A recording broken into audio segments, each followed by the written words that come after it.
आगे और बात करते हैं मौसम के मिजाज की। लगातार गिरते पारे ने राज्य में कनकनी बढ़ा दी है। कई जगहों पर कोहरे का असर नजर आ रहा है और लोग परेशान हो रहे हैं। सुबह आप देख सकते हैं तस्वीरों में कोहरे की यही स्थिति रहती है, जिससे जो गाड़ी चलाते हैं यातायात में थोड़ी दिक्कतें लोगों को हो रही हैं, क्योंकि बहुत नजदीक की भी गाड़ियां नजर नहीं आ रही हैं। शशांक हमारे साथ जुड़े हुए। शशांक, लगातार सुबह का पारा गिर रहा है, हजारीबाग की क्या स्थिति है और वहां मौसम विभाग ने क्या अभी संभावना जताई है? देखिए, अगर मौसम विभाग की माने तो लगातार अभी टेम्परेचर में गिरावट देखने को मिलेगा। और अगर हजारीबाग की बात की जाए तो हालांकि यहाँ पर कोहरे का असर उस प्रकार से नहीं है। हालांकि आज से 3-4 दिन पहले एक दिन काफी कोहरा था, लेकिन उसके बाद सुबह तेज धूप निकल रही है। हालांकि ठंड काफी है। अगर शाम की बात की जाए तो 4 बजे के बाद ठंड में काफी गिरावट होती है और एक ठिठुरन वाली ठंड देखने को मिलती है। और सुबह भी यह ठंड बरकरार रहती है। जैसे ही तेज धूप निकलता है थोड़ी राहत जरूर मिलती है। ठंड काफी है। अगर टेम्परेचर की बात की जाए तो मिनिमम टेम्परेचर 7 से 8 डिग्री तक हजारीबाग में दर्ज किया जा रहा है। सावधान रहने की जरूरत है, क्योंकि ठंड की शुरुआत हुई है और ठंड काफी तेज है। बच्चों को, बुजुर्गों को खास तौर पर इसमें ध्यान देने की जरूरत है।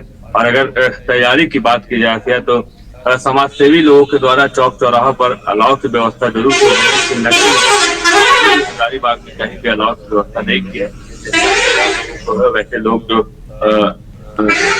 खुले में रहते हैं, गरीब लोग होते हैं, बस स्टैंड में ठेला चालक, रिक्शा चालक जो रहते हैं, उनको नगर निगम की तरफ से जो अलाव की व्यवस्था होती है उसका इंतजार है। अब देखना यह हो कि नगर निगम। शशांक, कंबल भी वितरित किया जाता है समाज कल्याण विभाग या अन्य विभागों के द्वारा भी, तो क्या इसकी कवायद शुरू हुई है? क्योंकि अमूमन देखा जाता है जब ठंड जाने वाला होता है तब विभाग जागृत होता है और कंबलों का बंटवारा होता है।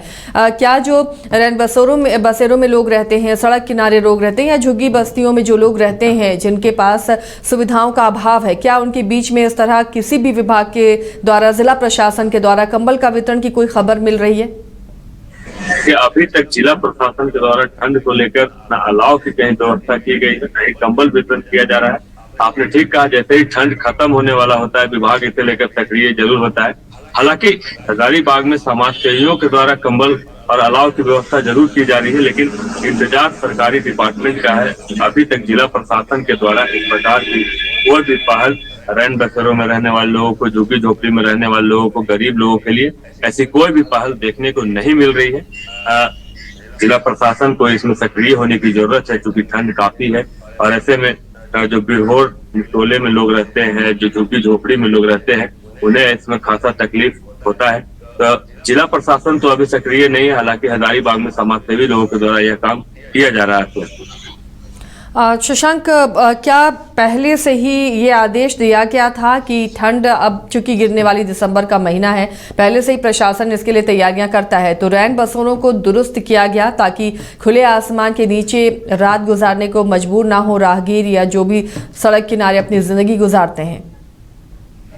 देखिए, ठंड को लेकर एडवाइजरी तो जिला प्रशासन ने जारी किया था और रैन बसेरों में भी थोड़ी बहुत व्यवस्था की थी, लेकिन जो अलाव की व्यवस्था नगर निगम के द्वारा और जिला प्रशासन के द्वारा किया जाता था, जो कंबल का वितरण किया जाता था, ये सब का व्यवस्था अभी तक जिला प्रशासन ने नहीं किया है। उम्मीद है जिला प्रशासन जल्द ही अपनी इस सुविधा को लोगों तक पहुंचाएगा। हालांकि अभी इसका इंतजार ही है। जिला प्रशासन की अगर बात की जाए तो सामाजिक सुरक्षा विभाग इसकी जवाबदेही उसी की होती है। अभी तक इसके द्वारा इस प्रकार की कोई भी कवायद हजारीबाग में देखने को नहीं मिल रही है। शशांक, फिलहाल चलिए तैयारी नहीं हुई, लेकिन पहले से ही स्वास्थ्य विभाग भी एडवाइजरी जारी करता रहा है, क्योंकि बढ़ते ठंड से मौसमी बीमारियां लोगों को जकड़ने लगती हैं। बच्चे और बुजुर्गों के लिए ये काफ़ी खतरनाक भी हो जाता है। तो ऐसे में जब मौसम विभाग लगातार ये अंदेशा जाहिर कर रहा है कि ठंड और बढ़ सकती है, पारा और गिर सकता है, तो स्वास्थ्य विभाग ने कोई एडवाइजरी जारी की है? स्वास्थ्य विभाग के आदेश के बाद क्या अस्पतालों में वो सुविधा नजर आ रही है? उसके लिए डॉक्टर्स अलर्ट पर हैं कि अगर ठंड से होने वाली बीमारियों में मरीजों की संख्या बढ़ती है तो इंतजाम अस्पतालों में मौजूद रहें? अगर हजारीबाग के मेडिकल कॉलेज की बात की जाए तो उसके द्वारा एक एडवाइजरी जरूर जारी किया गया है, जिसमें बच्चों को और बुजुर्गों को खास तौर पर सावधान रहने की बात कही गई है।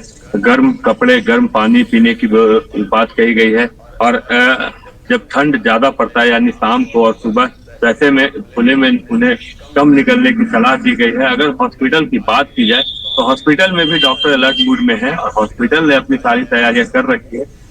ऐसे में सीजनली बीमारियां बढ़ती हैं और हॉस्पिटलों में भीड़ देखने को मिलता है। तो इससे निपटने के लिए हजारीबाग का मेडिकल कॉलेज अस्पताल तैयार है और हजारीबाग के मेडिकल कॉलेज अस्पताल में इसकी सारी व्यवस्था की गई है और डॉक्टरों की भी एक अलग व्यवस्था वहां पे की गई है, जिसमें जब भीड़ आए तो उसे सीजनली बीमारियों को लेकर जब भीड़ अस्पताल पहुंचे या लोग अस्पताल पहुंचे तो उन्हें समुचित इलाज किया जाए, उन्हें उचित दवाइयां दी जाए। अगर यहाँ की मेडिकल कॉलेज की बात की जाए और सुपरिटेंडेंट की बात की जाए तो उनके द्वारा एडवाइजरी जारी कर ठंड में कैसे बचा जाए और क्या क्या उपाय किया जाए इसकी सलाह लोगों को दी गई जाती है।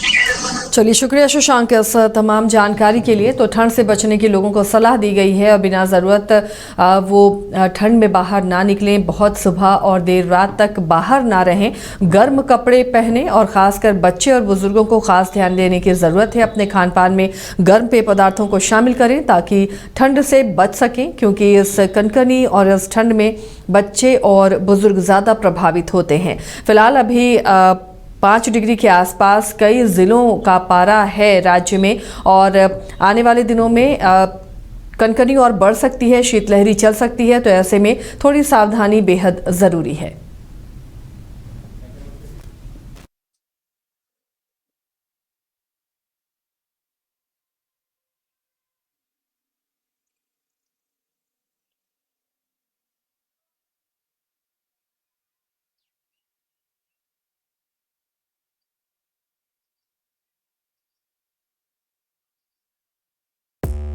पांच राज्य, 61 शहर, 150 प्रोजेक्ट और एक वास्तु विहार।